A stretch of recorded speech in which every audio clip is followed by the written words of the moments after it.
Yeah, felt like a heavyweight fight, going toe-to-toe and trading blows, blow for blow. And, Wake Forest has obviously a very good team. They're having a banner year, and they have an elite team with elite players and a bunch of playmakers, a bunch of, really good hitters, really good pitchers. And they were that much better than we were tonight. And we were right there, had the tying run at third and the winning run at second. And, a very good hitter at the plate ourselves. And their second baseman made a heck of a play.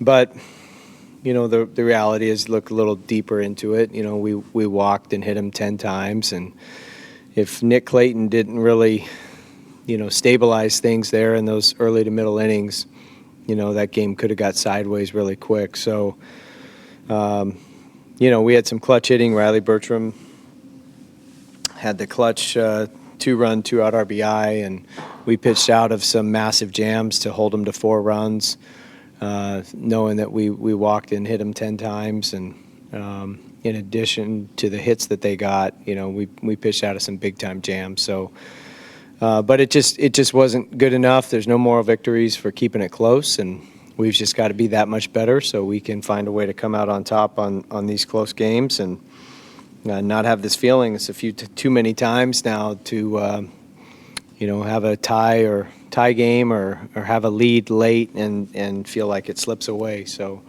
but it's I'm just going to be a broken record here and say that this is going to be the thing that's going to make us resilient and tough. It's going to callous our minds, and we just need to keep getting back up and keep fighting and keep throwing punches and keep being aggressive. And we will get through this.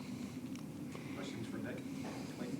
Nick, career high 8 strikeouts for you. Seems like you really embraced this role as a middle reliever. How thrilling is it, and how much you enjoy the challenge of coming out, in a bases loaded situation like you did and getting 2 strikeouts to strand them? It's what you come to Clemson for, honestly. Big part of what the recruiting process was, and just knowing that you can get in those big moments like that. Thought we pitched well. I thought we played well all today, but got to find a way. What's your mindset as a pitcher against a really good scoring team like Wake, or top 10 in scoring, top 10 in home run? What's the mindset? Just got to get ahead. Really good staff whenever we get ahead, and just get ahead, stay ahead, finish guys when we get 2 strikes. Any other questions for Nick? All right, thank you, Nick. Thanks, Nick. Any questions for Coach? Coach, another heartbreaker, like you said, you were right there in it. What was your message to the team afterwards? Just that we're this close and keep their heads up, and it's going to turn. There's going to be something that happens. Fortunately, I've got some experience just with the being in a program like Michigan where it was wasn't always you could just jump out to a great start, and you kind of had to find your identity as the season went along and figure some things out. And that's what this feels like. This feels like a team that we're still figuring things out, and we're still finding our identity and finding our way, so to speak. But nobody has lost belief, and that was another message to them. That's just to know that, we can. Something's going to happen on the field that's going to be a turning point to where, we're going to be on the positive side of these close games. But all these close games where they are the heartbreakers that we've fallen short in, those are the things that are callousing our minds and making us resilient, making us tough. And when the turning point does happen and we do get hot, and it's going to be hard to stop us. So we just that belief that we know it's coming and we need to make it happen.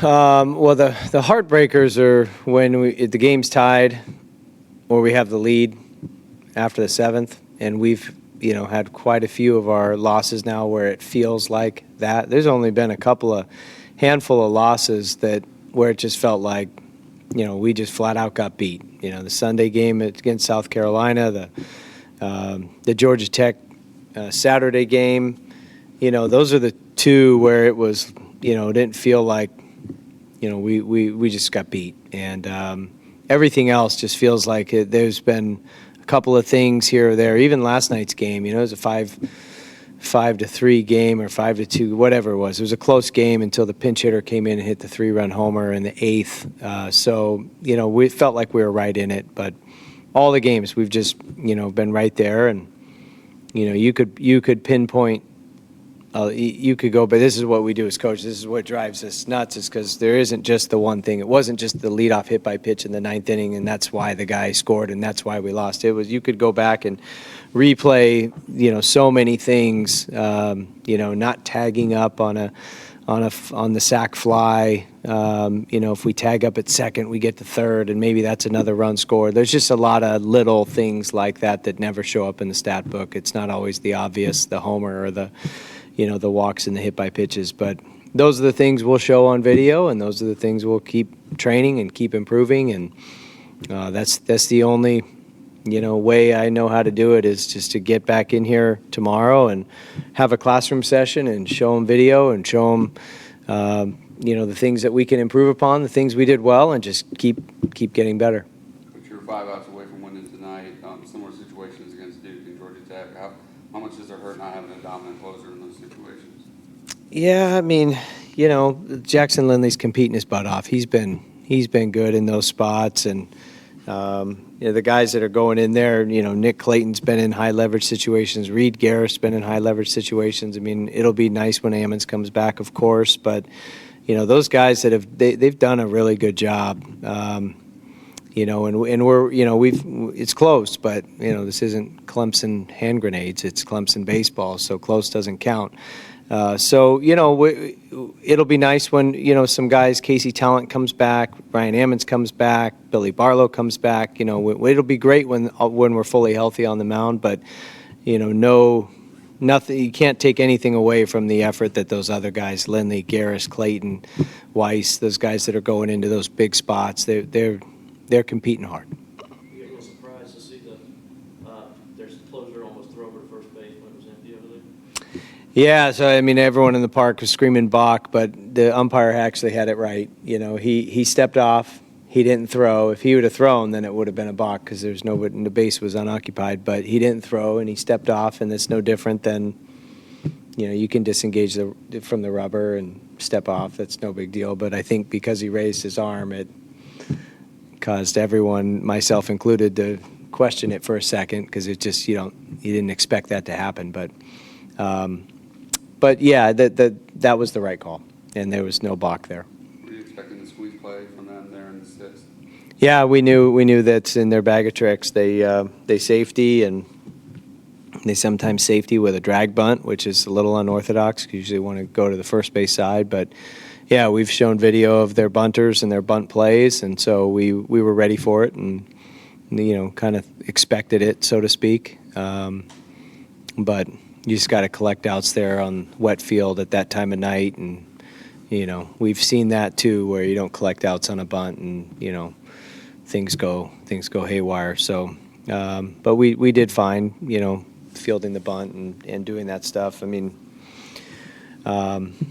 were in a position to win and just didn't get that big hit late, and so yeah, everything's magnified that happens before that. I know you feel really good about the roster going into the year. You feel like it's been a mixture of injuries and also just a young team kind of figure out how to win games. Yeah, I've never questioned the physical talent, and I still don't question the physical talent. I still think we have a physically talented team. I think we're just still finding our identity. We're still finding our way. We're still, making improvements, that neck up stuff of how to slow the game down, of how to respond to adversity, of how to handle those big situations when, the game does start to speed up. And those are things we'll continue to work on, because essentially those are, that's how you win championships. It's not necessarily because somebody's, just dominant physically. It's the team that can play the most consistent that usually is going to do the best, and that consistency has to, filters down from a strong mental game. What's it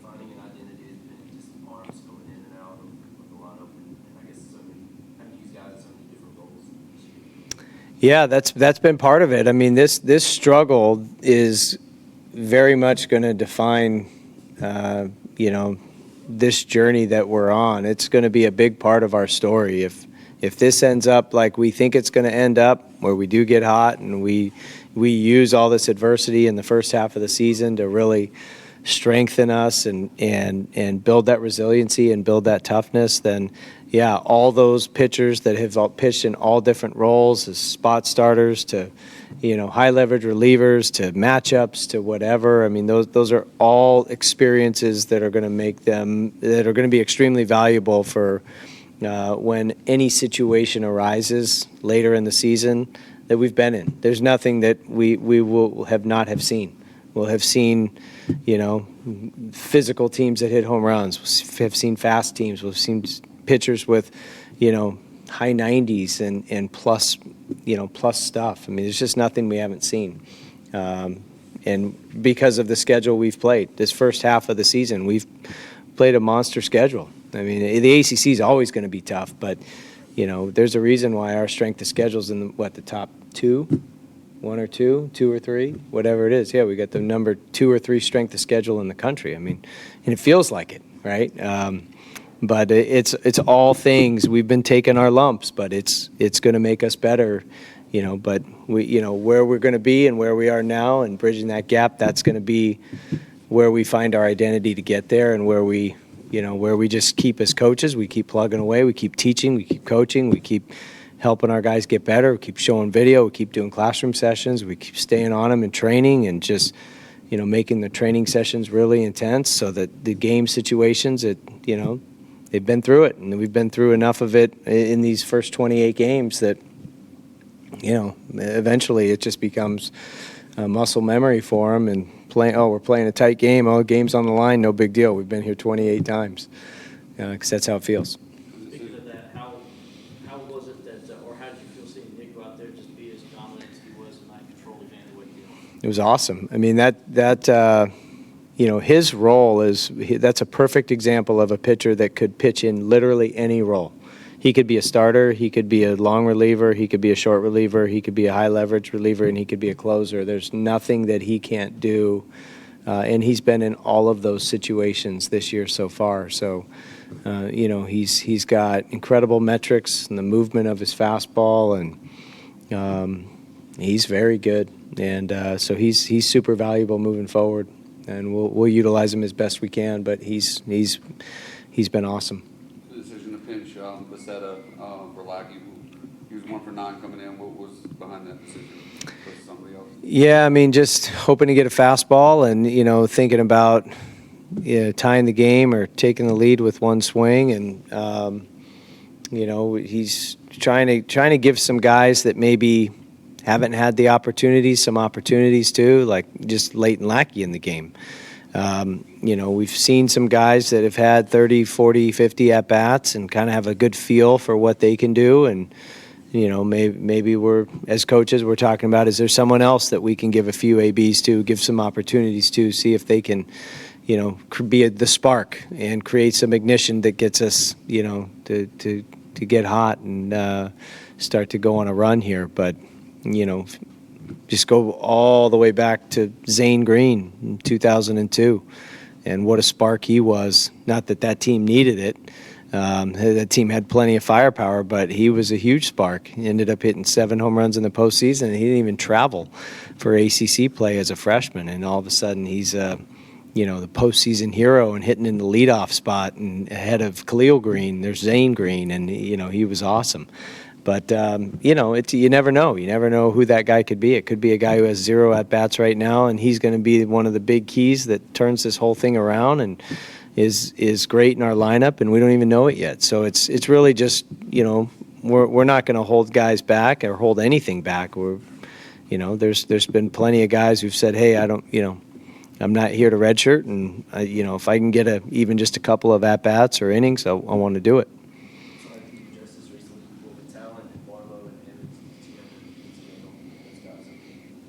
Close. It just, it's. I think Ammons we're optimistic for Florida State, and the other two, I think, right behind that, maybe Notre Dame. So everybody's just, you know, within a week or two away. With the schedule y'all have played, RPI is still in pretty good shape. You feel like y'all have a chance to get higher and go on a run here in the second half? 100%, yeah. I mean, I 100% believe that with every fiber in my body that we are going to get hot and go on a run, no doubt. Coach Clayton took a pitch off his non-throwing arm. I'm guessing it'll be okay to pitch tomorrow, though. As long as he doesn't try to pitch right-handed, I think we'll be fine, yeah. Anything else for Coach? Thank you, Coach. Thanks, All right, thanks, guys.